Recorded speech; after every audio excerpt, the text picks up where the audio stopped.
빌립보서 3장 17절 21절 말씀 가지고 누구를 본받을 것인가 이런 제목으로 내나누겠습니다. 멘토라고 하는 말은 오늘날 우리에게 굉장히 익숙한 말이죠. 멘토라고 하는 말의 어휘는 그리스 신화에서 오디세우스가 트로이 전쟁을 위해서 떠나면서 자신의 없는 동안 그 아들인 텔리마커스를 보호해 주도록 부탁했던 지혜로운 노인의 이름이 멘토죠. 여기서 비롯됐는데요. 그래서 오늘날 조직께서 도움을 주는 사람, 또 교회 안에서도 보면 신앙과 인격으로 또 믿음과 사랑으로 지혜와 지식으로 사람들을 잘 이끌어주는 좋은 자, 도움을 주는 자, 영향을 비치는 사람이라는 뜻으로 사용되고 있죠. 그러니까 우리들이 온전한 그리스도인으로 살아가기 위해서는 이렇게 롤 모델로 삼을 수 있는 멘토를 가지는 것이 매우 중요합니다. 우리 인생에도 그렇고 우리 신앙생활에도 좋은 멘토를 가지고 있어야만 하죠. 우리 그리스도인들이 궁극적으로 본받고 닮아가야 될 분은 오직 예수 그리스도이십니다. 예수님의 생애, 인격, 성품, 그분의 사역, 모든 사람들에게 본보기가 되셨고요. 하나님이시지만 사람의 몸을 가지고 이 땅에 살아가시면서 하나님의 자녀, 하나님의 아들은 어떻게 살아가야 하는지를 완벽하게 우리에게 보여주셨습니다. 그러나 신앙생활을 우리가 하면서 예수님을 닮아가라. 그러면 이 말이 굉장히 우리에게 부담이 됩니다. 예수님은 사람의 몸을 가셨지만 하나님이셨다. 하나님이시기 때문에 그렇게 사셨는데 우리가 어찌 하나님이신 예수님을 닮아가겠느냐 그런 생각을 하기도 하지요. 하지만 예수님의 삶을 본받아 살았던 예수님의 제자들이 있습니다. 또 바울과 같은 사도들, 스데반과 같은 혹은 빌립과 같은 집사들도 있지요. 믿음의 선진들 우리가 보면 그들은 비록 우리와 같은 평범한 사람들이었지만 예수 그리스도의 삶을 완벽하게 본받고 살아왔던 사람들이기 때문에 우리가 그들의 삶을 닮아가려고 애쓰다 보면 우리의 모습도 예수 그리스도를 닮아가게 될 것입니다. 이 사도 바울은 여러 번 교회들을 향해서 또 이 시대에 살아가는 그리스도인들을 위해서 자신을 본받는 자가 되라고 권면하고 있습니다. 바울은 분명 우리가 본받을 만한 그런 삶을 살았어요. 예수 그리스도의 삶을 완벽하게 본받으며 순종하며 살았던 사도였기 때문에 우리가 이 사도 바울을 본받고 따른다고 하는 것은 우리 신앙생활에 있어서 아주 매우 유익한 삶을 살아가게 되는 거죠. 바울이 전한 복음을 듣고 구원받은 교회, 그것이 바로 빌립보 교회죠. 그들은 사도 바울을 정말 귀하게 여겼고 마지막까지 바울의 그 선교 사역을 위해서 동역했던 교회와 성도들이었습니다.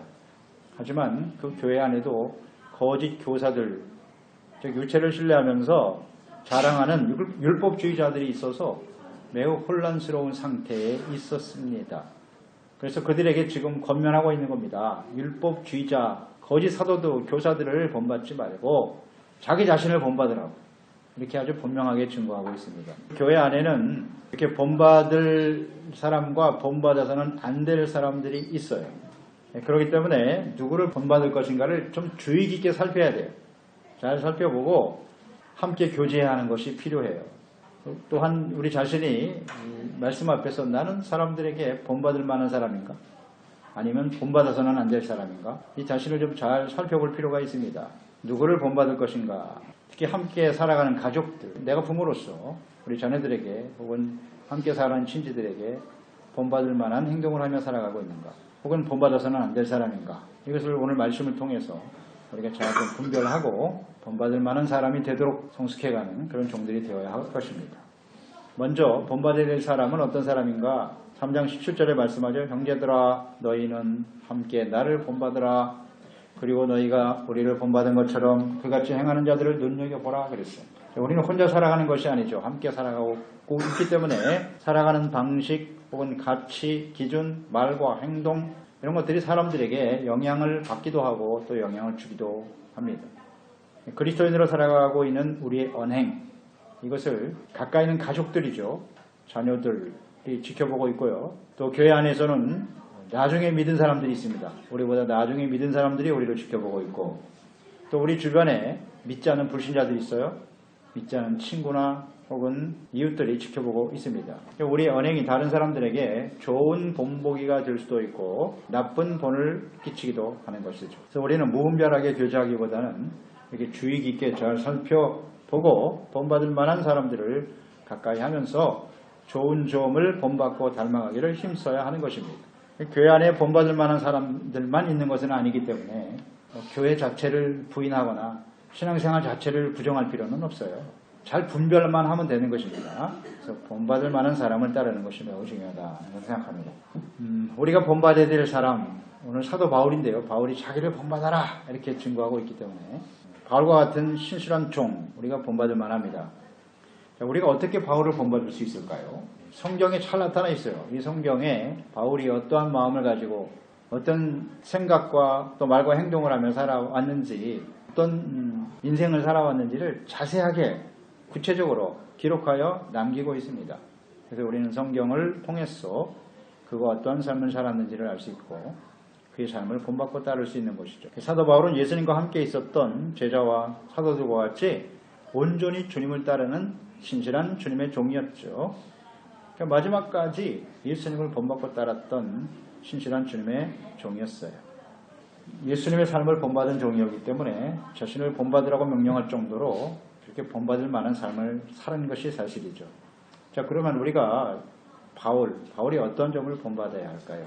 바울은 그 가르침과 삶이 일치한 사람이에요.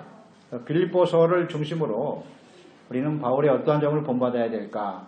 빌립보 성도들에게 1차적으로 이 말씀을 하신 거고 빌립보 교회는 누구보다도 사도 바울을 잘 알 거 아니에요. 빌립보 교회 성도들이 알고 있는 바울, 다시 말하면 빌립보서에 기록된 사도 바울 어떤 점을 우리는 본받아야 할까? 간단하게 요약해보면 그렇습니다. 첫째, 빌립보서의 핵심적인 주제 내용 중에 하나가 주 안에서 기뻐하라입니다. 그래서 사도 바울은 주님 안에서 기뻐하는 사람이었다. 빌립보서는 바울이 로마의 감옥에서 순교를 앞두고 있을 때 쓰여진 것이라 했죠. 그는 죽음 앞에서도 두려워하지 않고 오히려 기뻐하는 사람이었습니다. 그 고난과 시련을 오히려 기쁘게 여기고 그 안에서 모든 성도들에게 기뻐하라고 외치고 있습니다. 그래서 빌립보 2장 18절이죠. 이와 같이 너희도 기뻐하고 나와 함께 기뻐하라. 감옥에서 죽음을 앞두고 있는 바울과 함께 기뻐한다는 건 쉬운 일이 아니죠. 고난과 시련을 당하고 예수 믿는 것 때문에 죽음에 처하는 그것이 우리의 기쁨이 될 수 있을까요? 그런데 그 안에서 나와 함께 기뻐해야 된다고 외치고 있어요. 그러니까 어떤 고난과 시련이 다가와도 사도 바울은 절대 기쁨이 사라지지 않았다는 거예요. 그것 때문에 두려워하거나 걱정하거나 염려하지 않았어요. 엄망불평하지 않습니다. 오히려 예수님 때문에 고난받는 것을 영광스럽게 생각하고 기뻐할 수 있었던 사람 바울, 그것을 우리는 본받아야 된다는 것입니다. 기쁨의 근원이 어디에 있느냐 하는 겁니다. 세상에서 내가 원하는 대로 모든 것이 다 이루어지고 세상 사람들한테 인정받고 나의 필요한 모든 것이 충족되어지는 것이 기쁨인지, 세상에서 우리가 많은 것을 누리지 못해도 내가 원하는 대로 모든 상황들이 움직이지 않아도 예수 그리스도 때문에 나를 구원하신 하나님 때문에 기뻐하고 즐거워하는 사람이 되어야겠지요. 내가 받은 하나님의 은혜, 구원의 은총 이런 것들을 생각하면서 기뻐할 수 있는 사람만이 항상 기뻐할 수 있습니다. 이 주님 안에서의 기쁨을 본받는 사람이 되어야 하겠습니다. 두 번째, 바울은 복음에 합당하게 생활하라 그랬어요. 복음에 합당한 생활. 빌립보 1장 27절에 보면 그런 말씀 있죠. 오직 너희는 그리스도의 복음에 합당하게 생활하라. 그리스도인들은 복음으로 구원받은 사람들이에요. 그러므로 당연히 복음에 합당한 생활을 해야 되죠. 복음에 합당한 생활이란 무엇입니까? 그 1장에 잘 정리되어 있죠. 그것은 한 마음으로 복음을 위해 협력하는 자들이 되는 것이다. 복음에 협력하는 사람이 복음에 합당한 생활이에요. 내가 복음으로 구원받았듯이 다른 사람도 예수 그리스도의 십자가의 복음을 들음으로써 구원받는다. 생명을 얻을 수 있다. 이것을 위해서 협력하는 거예요. 이것이 복음에 합당한 생활. 사도 바울은 철저하게 이 사역에 헌신했죠. 예수님의 12 제자들은 예루살렘을 중심으로 유대 땅에 복음을 전했고 자신은 주님 앞에 부름을 받아 이방에게 가서 복음을 전하라. 이 복음을 협력하는 위해서 이방에게 복음 전하는 것이 내가 맡겨주신 사명이다. 그래서 그 복음의 협력을 위해서 최선을 다했어요. 많은 방해와 핍박이 있었지만. 그래서 빌립보서 1장 29절에 보면 그리스도를 위하여 너에게 은혜를 주신 것은 다만 그를 믿을 뿐만 아니라 또한 그를 위하여 고난도 받게 하려 하심이니라. 이 말씀은 복음에 합당한 생활이란 복음을 위해서 고난을 받는 것을 마땅히 여기는 거예요. 이게 복음에 합당한 생활이에요. 근데 우리가 고난받는 거 별로 안 좋아하죠. 예수 믿고 뭐 모든 것이 잘 되고 복 받고 이런 건 좋아하는데 십자가 지고 고난 받으시오 하면 다 도망가요. 복음에 합당한 생활은 복음을 위해서 함께 고난 받는 겁니다. 협력하는 겁니다. 사도 바울은 뭐 철저히 이것을 삶에 실천했죠. 세 번째 우리가 본받아야 할 것은 겸손이에요. 예수님도 고난당하셨고 겸손이죠. 빌립보서 2장에서 우리가 보았어요. 5절에 보면 너희 안에 이 마음을 품어라 곧 그리스도 예수의 마음이니 8절에 사람의 모양으로 나타나사 자기를 낮추시고 죽기까지 복종하셨으니 곧 십자가에 죽으십니다. 겸손이죠. 겸손. 이 겸손을 본받아야 된다. 예수님께서는 하나님이신데 사람의 몸으로 죽기까지 오셔서 헌신하셨죠. 자신의 뜻을 내려놓고 철저히 하나님의 뜻을 받아들여 복종하는 것, 이것이 겸손이라고 볼 수 있겠죠. 사도 바울은 예수님의 삶을 그대로 본받았어요. 아주 겸손한 자세로 위대한 업적을 남긴 종이지만 언제나 자신은 죄인 중에 괴수라고 고백했고 내가 남은 구원시키되 나는 구원받지 못하면 어떡하나 이런 겸손한 자세로 살았어요. 그리고 자신이 얼마나 대단한 일을 했는가를 자랑하기보다는 뒤에 것은 다 잊어버렸어요. 그러면 중요하지 않다. 오직 자신의 연약함을 자랑했어요. 자신의 연약함을 인정하고 하나님의 도우심과 인도하심이 없으면 나는 아무것도 할 수 없다라고 하는 자세. 전적으로 하나님을 의지하는 거죠. 이런 게 겸손이죠. 이런 겸손을 마지막까지 지킬 수 있었던 사람 사도 바울. 처음에는 겸손하기 시작하다가 큰 업적을 위대한 업적을 세우고 공로를 세우면요 대부분이 다 교만해집니다. 바울은 끝까지 겸손했어요. 이것을 본받아야 한다. 또 네 번째 우리가 본받아야 할 것은 복종입니다. 하나님께 대해 철저하게 복종했던 사람이에요. 자신의 생각을 버리고 주님의 뜻을 따른 거죠. 자신의 유익과 편안함을 버리고 오직 예수 그리스도께서 주신 사명을 성취하는 일에 자신을 온전히 드리며 복종했던 사람. 하나님의 뜻 앞에 자신을 쳐서 복종시켰어요. 사실 사도 바울이 유대인 중에 유대인이고 바리새인 아닙니까? 로마서 9장에도 고백이 나오는데 대백성 유대인들이 정말 구원받기를 원한다고 간절히 외치고 있어요. 유대인들에게 복음을 전하고 싶어요. 자기가 율법주의자고 바리새인이고 누구보다도 사실 그들에게 복음 전하는 것이 더 쉬울 수도 있어요. 그런데 이방인에 가서 복음을 전하라. 내 백성은 죽어가는데 이방인들에 가서 복음을 전하라고 하니까 참 쉽지 않죠. 그 순종한다는 게. 그래도 순종했어요. 더 많은 핍박을 받았고 더 많은 방해가 있었고 그래도 순종했습니다. 사도행전 16장에 보면 자신은 아시아에 가서 복음을 전하고 싶었어요. 그런데 하나님이 길을 막아버렸어요. 성령이. 가지 말래. 예, 알겠습니다. 엎드려 기도하니까 마가도니아 사람이 환상이 보여. 그게 하나님의 뜻이구나 하고 순종하잖아요. 그랬을 때 빌립보 교회가 세워진 거예요. 이렇게 철저하게 자신의 생각을 버리고 주님의 뜻에 복종했던 사람 바울. 이것을 우리는 본받아야 돼요. 우리 예수님께서도 죽기까지 복종하셨으니까 그 십자가 지는 일 괴로우셨어요. 겟세마네 기도에서 할 수만 있으면 이 고난의 자를 옮겨주시면 안 돼요 하나님. 그러나 내 뜻대로 마옵시고 아버지의 원대로 되기를 원합니다. 그대로 본받는 거죠. 복종입니다. 복종. 본받아야 할 일이고요. 다섯 번째 사도 바울은 열심과 충성이죠. 이거 우리가 배워야 돼요. 바울은 그리스도를 만나기 전에도 열심히 대단한 사람이었습니다. 빌립보 3장 6절이죠. 열심으로는 교회를 받게 하고 율법의 의로는 흠이 없는 자다 그랬어요. 율법을 철저하게 지킨 사람이야. 바리새인이니까. 율법을 지키는데 열심히 있었고 그리스도를 따르는 그리스도인들을 처벌하는 일에 아주 얼마나 열심히 했는지 몰라요. 그래서 외국에 사는 유대인들까지도 잡아들이려고 다메섹으로 달려가다가 예수님 만났죠. 대단한 열심히 있는 사람이에요. 그리고 충성스럽죠. 자기에게 주어진 일에. 이제 바울이 이렇게 예수님을 만나고 난 이후에 역시 그 열심이 대단하죠. 열심과 충성된 마음으로 마지막 죽기까지 헌신했던 사람 사도 바울. 빌립보서 3장 13절 이하에서 우리가 봤죠. 형제들아 나는 아직 잡은 줄로 여기지 않는다 그랬고요. 오직 한 일, 즉 뒤에 있는 것을 잊어버리고 앞에 있는 것을 잡으려고 표대를 향하여 그리스도 예수 안에서 하나님이 위해서 부르신 부름의 상을 쫓아 끊임없이 달려간다 그랬어요. 달려가는 게 열심이에요. 끊임없이 달려가는 마지막 순간까지 달리는 거예요. 열심이죠. 충성스럽습니다. 이런 열심을 배워야 돼요. 열심은 주님 안에 있을 때, 성령 안에 있을 때, 하나님 안에 있을 때 주어지는 거예요. 자기 자신의 욕망. 그러니까 우리가 한순간은 열심히 할 수 있어요. 그러나 열심히 지속되지 못하거든요. 지속되지 못한다는 얘기는 그 열심의 중심이 유한한 자기 자신이나 자기의 감정, 기분, 자신의 목적과 뜻에 기초하면 그 열심은 계속되지 못해요. 다 변해요. 다 변합니다. 그 열심이 오직 하나님의 뜻을 이루고 영원한 하나님의 나라, 영원한 것에 초점을 맞추고 있어야 돼요. 그래야 열심이 계속되죠. 열심과 충성. 이런 사람들은 고난과 시련이 다가와도 그 열심이 식질 않아요. 근데 많은 사람들은 대체적으로 보면 고난과 시련 앞에서 그 열심히 다 사라져요. 혹은 모든 것이 잘 될 때 열심히 사라지거든요. 고난이 다가오거나 아니면 반대로 모든 것이 잘 될 때 다 사라집니다. 그런데 바울은 그렇지 않았어요. 고난이 있어도 열심과 충성 잃지 않았습니다. 문제가 있어도 잃지 않았습니다. 오직 위에 있는 표대로 수많은 업적을 남겼잖아요. 사도 바울이. 그럼에도 불구하고 그는 끊임없이 열심을 향해서 달려갔던 사람. 이거 우리가 본받아야 됩니다. 우리는 성경을 배우고 묵상하면서 예수님의 삶을 본받을 수 있고요. 또 그 예수님을 완벽히 본받아 순종했던 바울과 사도들의 삶을 롤모델로 삼고 끊임없이 우리가 본받으며 살아가야 하는 것입니다. 하나님께서 이 성경을 기록하신 목적이 바로 여기에 있어요. 성경을 자세하게 본받을 만한 사람들, 믿음의 사람들, 헌신된 사람들을 구체적으로 기록하셨어요.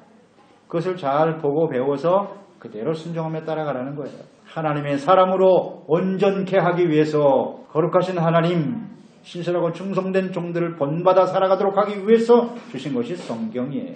성경 말씀을 잘 우리가 배우고 묵상해야만 우리는 사도 바울과 같은 예수 그리스도를 본받는 삶을 살아갈 수 있게 되는 것입니다. 중요한 건 겸손인 것 같아요. 겸손하지 않으면 배우지 않거든요. 늘 겸손한 자세로 배우려고 하는 거예요. 나 이 정도면 됐어. 내가 신앙생활 이 정도면 됐지라고 생각하는 거예요. 이게 교만이거든요. 언제든지 겸손한 자세. 나는 아직도 너무나 쉽게 깨어질 수밖에 없는 연약한 존재는 사실 인정하고 겸손한 자세로 배우기를 힘쓰는 사람들이 되어야 하겠습니다. 자, 우리는 이 말씀을 통해서 살펴볼 때 과연 본받을 만한 사람인가요? 남에게 이렇게 본받을 만한 사람이 되고 있는가? 이런 걸 생각해 봐야 합니다. 그리고 나의 소중한 자녀들, 가족들에게, 주변 사람들에게 나를 본받는 사람이 되라고 말할 수 있을까요? 두 번째는 본받지 말아야 될 사람이 있다. 교회 안에 18절로 19절에 보면 내가 여러 번 너에게 말하였거니와 이제도 눈물을 흘리며 말하노니 여러 사람이 그리스도의 십자가의 원수로 행한다. 눈물 호소하고 있네요. 바울이. 그들의 마침 멸망이요. 그들의 신은 배요. 그의 영광은 그들의 부끄러움에 있고 땅의 일을 생각하는 자라. 이렇게 딱 정리가 되어 있습니다. 간단히 요약했네요. 자, 우리는 사람들과의 관계 속에서 서로 영향을 주고받으면서 살아가고 있는데요. 교회 안에도 마찬가지란 말이죠. 본받을 사람과 본받지 말아야 사람이 반드시 있어요. 그래서 주의 깊게 잘 살피면서 분별할 수 있어야 돼요. 자, 본받아서는 안 될 사람 어떤 특징을 갖고 있나요? 첫째는 십자가의 원수로 행하는 사람들이다 그랬어요. 야, 이런 사람들이 교회 안에 있네요. 십자가의 원수로 행하는 사람들. 자, 이런 사람들은 어떤 사람들이냐? 한마디로 이런 사람들은 예수를 모르는 사람들이에요. 복음이 뭔지 모르는 사람들이에요. 복음의 원수처럼 행하는 사람들이라고 말씀하고 있는 것인데, 자, 이들이 구체적으로 누구냐? 당시에 초대교회 당시에 율법주의자들입니다. 유대인들이죠, 사실은. 이들이 유대인입니다. 즉 할례를 받아야 구원을 받는다고 강조하는 거예요. 율법을 지키고 할례를 받아야 구원받는다. 그래야 의로워진다는 거예요. 틀린 말은 아니죠. 사실은 율법을 주신 목적 자체가 의의 삶, 거룩한 삶을 제시하고 계신 것인데, 근데 이런 사람들은 이 율법주의자들은 자신들이 율법을 완전히 지킨다고 생각하는 거지. 이게 문제죠. 내가 할례를 받은 사람이기 때문에 나는 완벽한 의인이야. 이렇게 생각하는 거예요. 그러니까 율법을 지켜 의에 이르고 구원을 받을 수 있다고 한다면 예수님께서 굳이 사람의 몸을 가지고 이 땅에 오셔서 십자가에 죽으실 필요가 없는 거예요. 그렇잖아요. 율법을 지켜 의에 이를 수 있는데 예수님 무엇 때문에 오셔서 죽으셔야 합니까? 그러니까 율법과 할례를 받아서 자신들이 의인이라고 강조하는 사람들은, 가르치는 사람들은 예수님의 십자가를 부인하는 거예요. 그게 십자가를 대적하는 사람이 되는 거라고요. 그런 사람들이 교회 안에 있다는 거잖아요. 그러니까 이런 사람들은 한마디로 말해서 율법주의자들은 자신을 의롭다고 여기는 사람들이니까 이건 위선자예요. 외식하는 사람들이고요. 스스로 속이는 자들이죠. 자기만 속이는 게 아니라 사람들도 속이죠. 율법을 지켜 의와 구원에 이룰 수 있다고 가르치는 사람들, 그건 십자가와 원수로 행하는 사람들이다. 그의 결말은 뭐다? 멸망입니다. 이런 율법주의자 이단들이 오늘날 교회 안에도 가득하죠. 미혹하고 있잖아요. 이단들, 사이비들 다 여기에 기초한 사람들이에요. 자기들은 의롭지 못하면서 의로운 척하고 교회를 부인하고 십자가를 부인하고 교회에서 나오라고 우리한테 와야 무슨 구원이 있고 생명이 있다고 말하는 다 가짜들이죠. 이 교회 안에 들어와 있어요. 그 다음 본받아서는 안 될 사람들, 배를 신으로 삼고 살아가는 사람들의 배. 여기 배라고 하는 말은 헬라의 코일리아인데 이건 이 세상의 육체적인 쾌락을 추구하며 욕망을 따라 살아간다는 뜻이에요. 육체가 시키는 대로 욕망을 쫓아 살아가는 사람들, 이런 사람 본받지 말아야 된다는 거예요. 육신의 정욕을 채우고 쾌락을 누리면서 살아가는 것을 삶의 목표로 삼는 사람들, 뭐 겉으로는 율법을 말하고 하나님의 이름을 부르고 뭐 대단히 하나님을 잘 믿는 것 같이 말하지만 그 내용은 결국 육체 정욕이에요. 자신의 배를 충족시키고 욕심을 충족시키는 쉬며 살아가기 위해서 최선을 다하는 거예요. 삶의 관심과 우선순위가 그저 무엇을 먹을까 마실까 입을까에 맞추어져 있어요. 종교적으로 포장을 하고 있지만 당시에 바리새인들이 그랬지 않습니까? 예수님 당시에. 그러니까 예수님을 죽이죠. 그런 자신들의 실체를 정확하게 아시고 드러내니까 공개적으로 책망하시고 하니까 예수님을 죽이는 거죠. 그러니까 이 사람들은 뭐 하나님의 이름을 들먹이고 예수님의 이름을 들먹이지만 그 중심에는 오직 탐심, 욕심밖에 없는 사람들이에요. 이 실체를 아주 정확하게 말씀하셨어요. 오직 재물이에요. 먹고 마시고 즐기는 쾌락, 안락과 풍요, 명예와 명성, 이게 전부예요. 그것이 삶의 목표인 사람들이에요. 자, 물론 이러한 것들이 우리의 삶에 필요하죠. 네, 필요합니다. 그러나 그것이 목적이 아니라 진정한 그리스도인들은 그것을 주님의 나라와 뜻을 이루어가는데 필요한 하나의 수단이다라는 것을 우리는 생각하게 되죠. 육체적인 욕심의 포로가 되어서 그런 일에 심취하여 겸손하게 하나님을 예배하며 말씀에 순종하려고 하는 거룩함을 추구하고 또 영적으로 성숙해 하는 일에 이 사람들은 전혀 무관심해요. 관심 없어요. 이런 사람들을 본받지 않도록 조심해야 합니다. 세 번째 특징은 수치를 자랑으로 여기는 사람들이에요. 그 사람이 어떤 사람인가를 알려면 무엇을 자랑하는가를 보면 알아요. 아주 거기에 적나라하게 나타나 있어요. 그 사람의 어떤 인격, 기준, 가치 이런 걸 알 수 있거든요. 그러니까 어떤 사람들은 가문을 자랑하고 무슨 뭐 학벌 자랑하고 세상에 있는 사람 다 그렇죠. 성공, 출세, 뭐 외모, 내가 얼마나 많은 것을 가지고 있는가 이런 걸 자랑하려고 하잖아요. 더 나가서 이 헛된 세상 것들을 또 자랑하려고 하는 사람도 있어요.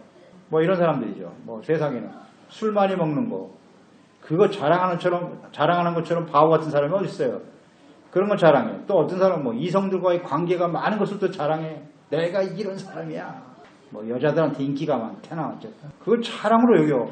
또 자기가 주목이 세다 이걸 또 자랑하는 사람도 있어. 또 그리스도인들 안에는 주일 예배는 드리지도 않으면서 야 내가 주일날 장사해갖고 이렇게 돈을 많이 벌었어. 이거 자랑하고 있네 또.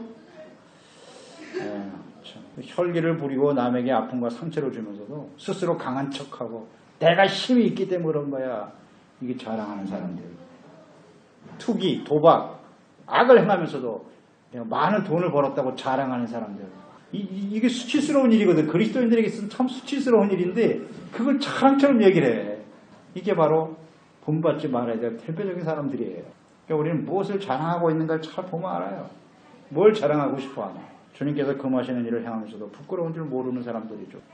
이런 사람 조심해야 됩니다. 끝으로 네 번째 본받지 말아야 될 사람의 특성은 땅의 일을 생각하는, 결정적이죠. 땅의 일을 생각하는 사람이다. 땅의 일이란 무엇입니까? 하나님이 없는 세상에서 하나님이 없어요. 세상에는. 그러니까 육체의 욕심을 따라 그냥 살아가는 거예요. 구원받지 못한 일반 자연인들하고 똑같은 거예요. 그냥 땅에 속해서 땅에 있는 것만 바라보고 사는 거예요. 그들에게는 하늘이 없어. 하나님의 나라가 없어. 내세가 없어요. 그냥 이 세상에서 어떻게 살까. 이게 전부인 사람들이죠. 그들이 무슨 종교를 말하고 하나님의 이름을 들먹일지 모르지만 그들에게는 내세가 없어요. 하나님의 나라. 대표적인 사람들, 여호와의 증인 같은 사람들이죠. 땅의 일만 생각하는 사람들이에요. 영원한 하나님의 나라 천국에 대한 소망을 가지고 구원을 온전히 이루어가는 것이 아니라 썩어져 버릴 땅에서 성공하고 복을 누리며 살아가는 일에 소망 두고 살아가는 사람들. 이거 땅에 있는 사람들이에요. 땅의 일만 생각하는 거예요. 그러니까 어떤 말이나 삶을 통해서 보여질 거 아니에요. 보여진다고요. 그러니까 설교 말씀도 마찬가지일걸요. 그 주의종이 무슨 생각을 하고 있느냐 그 설교 말씀 보면 알아요. 맨날 땅에서 성공하고 뭐 출세하고 어떻게 복을 받고 이런 설교만 하는 사람이지 하늘나라 천국에 대한 이야기를 계속 하는지 들어보면 알죠. 어디에 소망을 두고 있는지. 그런데 우리는 솔직히 땅에 더 많이 관심이 많잖아요. 이 땅에서 어떻게 살아갈 거에 훨씬 더 관심이 많죠. 그래서 천국에 대해서 얘기하면 나와 상관이 없는 말씀을 하는 것처럼 이러고 있다고요. 은혜가 되니 안 되니 이러고 있어요. 참 안타까운 일이죠. 천국에 대한, 하나님의 나라에 대한 분명한 소망을 가지고 살아가는 사람들이 되어야 하겠습니다. 자, 요한복음 3장에 보면요, 니고데모라고 하는 바리새인 관원이죠. 예수님께 찾아왔어요. 예수님께서 행하시는 그 모든 기사와 이적들을 보면서 이해가 안 되는 거예요. 야, 이거 하나님이 함께 하시지 않으면 이런 기적들이 일어나지 않는데 어떻게 된 거냐. 그래서 밤에 몰래 찾아오잖아요. 니고데모가. 아, 예수님, 이게 도대체 어떻게 된 일입니까? 당신 누구세요? 보통 분 같지가 않은데. 그러니까 예수님께서 요한복음 3장 12절에 말씀하셨죠. 내가 땅의 일을 말하여도 너희가 믿지 않는데 하물며 하늘의 일을 말하면 어떻게 믿겠느냐. 이 거듭남에 대해서 말씀하셨거든요. 너희가 말씀과 성령으로 거듭나지 않으면 하나님의 나라를 볼 수도 없고 들어가지도 못해. 그게 무슨 말인데요? 내가 지금 나이 늙은 내가 다시 어머니 뱃속에 들어갔다 나와야 되나요? 아하, 이해를 못해. 야, 네가 선생이고 관원이라는 사람이 그게 무슨 뜻인지 모르겠어? 거듭남의 개념 자체를 이해 못하고 있어요. 그러니까 땅의 일도 이해를 못하는데 하늘의 일을 얘기하면 내가 알겠어? 예수님은 하늘의 일을 말씀하기 위해서 오신 분이에요. 하나님의 나라에 대해서 말씀하기 위해서 오신 분이에요. 죄사함 받고 용서받고 어떻게 하면 이 사람들이 하나님의 나라로 그들을 이끌어갈까 하기 위해서 오신 분이라고. 예수님의 관심의 초점은 오직 천국이에요. 하나님의 나라. 오늘 예수 믿는 그리스도인들도 마찬가지예요. 거듭난 사람들의 관심은 오직 하나님의 나라, 다시 오실 그리스도, 이 땅에 어떻게 하면 우리가 하나님의 천국의 복음을 전파하고 증거하며 살아갈 것인가에 맞춰져 있어야 정상이에요, 그게. 그런데 하나님의 나라에 대해서는 관심이 없어. 천국 못 주고 봐야 알지. 있는지 없는지도 확신도 없어. 성경에 기록하고 있는데도. 그렇게 말하는 사람은요, 관심이 땅에 있는 사람이에요, 솔직하게. 예수 믿는다고 하면서도 여전히 땅에 있는 일들만 관심이 있어요. 안타까운 일이죠. 이런 사람은 절대 본받아서는 안 돼요. 세상의 일들만을 추구하는 사람들, 자기 욕망을 이루기 위해서 하나님의 신앙을 그냥 이용하고 있는 거예요. 이용하는 거죠. 이건 뭐 하나님 속일 수가 있겠습니까? 사람들의 눈은 속일지 모르지만 절대 하나님 속일 수 없어요. 자, 우리는 어디에 관심을 두고 살아가나요? 잘 생각해봐요. 어디에 초점을 두고 인생을 살고 있는가? 자, 우리는 가정과 교회와 사회에서 서로에게 영향을 주고받으며 살아가고 있단 말이죠. 좋은 것보다는 좋지 않은 것이 훨씬 더 영향이 더 커요. 더 빠르게 전염이 돼요. 좋지 않은 모습들이. 그래서 교회와 성도의 숫자가 많다고 해서 그 교회가 좋은 교회냐? 결국 그렇지 않아요. 이렇게 본받을 만한 사람들이 있는 교회, 그런 사람들이 많은 교회가 좋은 교회겠죠. 오늘날 교회가 숫자가 많고 크지만 세상 사람들로부터 지탄을 당하고 욕을 먹는 이유가 뭐예요? 본받을 만한 교회와 성도들이 별로 없다는 거지요. 죄종들의 모습이 결정적이겠지만 말입니다. 그렇기 때문에 문제가 있는 거죠. 그래서 우리는 본받을 만한 사람이 된다는 건 매우 중요하다 이런 걸 생각하게 되고요. 그런 사람들이 온전하지 못하죠. 그러나 분명하게 우리가 본받아야 될 대상이 예수님과 사도들의 삶이라는 사실을 성경을 통해서 우리가 좀 분명히 하고 따라가는 일에 힘쓰는 종들이 되었으면 좋겠습니다. 땅의 일들만 바라보고 있다. 이게 정말 조심해야 돼요. 자, 그리스도인들은 땅의 일만 생각하는 땅에 속한 사람들이 아니죠. 하늘에 속한 사람이다. 20절에 말씀하고 있네요. 그러나 우리의 시민권은 하늘에 있다. 거기로부터 구원하는 자 곧 예수 그리스도를 기다린다. 그리스도인들은 땅에 속한 자가 아니라 하늘에 속한 사람이라는 거예요. 하늘의 시민권을 가지고 있다. 하나님의 나라에 속한 사람들이라는 거죠. 하나님의 자녀의 백성이다. 그리스도인들의 본적은 하늘나라에 있습니다. 천국 맞습니까? 천국의 시민권을 가진 사람은 이 세상을 나그네와 같이 사는 거예요. 잠시 있다가 가는 거죠. 우리가 돌아갈 본향이 있다는 것을 확실히 알고 사는 사람들이에요. 천국에 대한 이런 소망을 가지고 사는 사람이 하늘의 시민권을 가진 사람들이겠죠. 그래서 하나님과 그 아버지를 만날 그날을 기다리고 소망하며 살아가는 거예요. 하루하루 기다리면서. 그게 진짜 그리스도인들이에요. 근데 어떻게 이렇게 천국에 대해서 무관심해? 관심도 없고 그냥 땅에서 되어진 일들만 그냥 거기에 일희 이비하면서 그건 아니잖아요. 하나님 앞에 가서 하나님을 만날 날을 사모하면서 주님 오실 날을 참고만 기다리며 살아가고 있는지 생각해 보세요. 그리고 하늘의 시민권을 가진 사람들. 우리 이 땅의 모든 사람들은 자기 나름대로의 나라에 소속이 된 국민이잖아요. 나라가 없는 국민 참 불쌍하죠. 분명한 소속이 있는데 그 나라의 국민이면 나라가 지켜줍니다. 지켜줘요. 보호해주고. 마찬가지로 우리가 하늘의 시민권을 가진 사람이기 때문에 전능하신 하나님께서 우리를 보호하시고 지켜주십니다. 그러니까 땅의 일에 너무 연연할 필요가 없어요. 그것 때문에 두려워할 일도 없고 천지 만물을 창조하시고 다스리신 분이 우리 하나님 아버지신데요. 뭘 두려워하고 염려합니까? 세상에 있는 나라는 그 국민들 백성들 다 지켜주지 못해요. 이번 테러 발생하는 거 보세요. 파리 안에서 자기 나라 안에서 그 수백 명이 죽어가잖아요. 못 지켜줘요. 나라가 지켜줄 수가 없어요. 참 가슴 아프잖아요. 그런데 하나님은 그 백성들을 반드시 지켜주십니다. 전능하신 능력으로 붙들어 주십니다. 안 되면 하나님 앞에 가는 거예요. 할렐루야죠. 두려워할 것도 없고 이런 확신을 가지고 인생을 가게 된다는 거 생각해 봅니다. 그래서 천국의 모범 시민으로서 멋진 인생을 살았던 사람이 사도 바울이잖아요. 사도들, 제자들 역시 마찬가지. 믿음의 선진들 있었어요. 그런 걸 본받아야죠. 그런 걸 본받아요. 세상에서 뭐 얼마나 대단한 업적을 남기고 이름을 남겼는가. 21절에 보면 그는 만물을 자기에게 복종하게 하실 수 있는 자의 역사로 우리의 낮은 몸을 자기의 영광의 몸의 형체와 같이 변하게 하시리라. 아멘. 예수 그리스도를 본받고 사도 바울과 같이 주님을 본받는 삶을 살아갈 때 그런 사람들은 영광스러운 모습으로 그리스도와 함께 변화될 것이다. 할렐루야. 이게 주님의 약속이잖아요. 시민권이 하늘에 있고 하늘에 소망을 두고 그리스도를 본받아 살아가는 삶을 충실하게 살아가면 우린 영광스러운 모습으로 주님 앞에 서게 된다는 거예요. 이 주님의 약속이죠.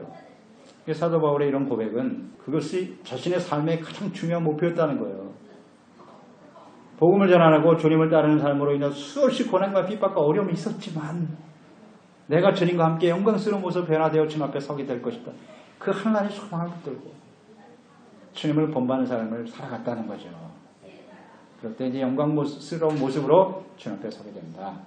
전 이런 소망을 우리가 좀 분명히 하면서 우리의 주어진 생애 동안 정말 누구를 본받을 것인가? 내가 사람들에게 본받는 사람이 될 수 있을까? 어떤 본을 보일 것인가? 이렇게 생각하면서 살아가는 그리스도인들이 되었으면 좋겠습니다. 기도하겠습니다. 하나님 아버지, 오늘도 주님의 말씀을 대하면서 사도 바울과 같은 삶을 본받아야 된다고. 그렇습니다. 그는 예수님의 삶을 본받았던 사람이죠.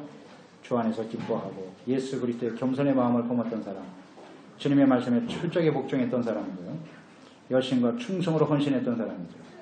예수님의 삶을 그대로 본받는 그러한 모습들이 우리 가운데도 나타날 수 있도록 도와주시옵소서. 본받지 말아야 할 사람들이 많습니다.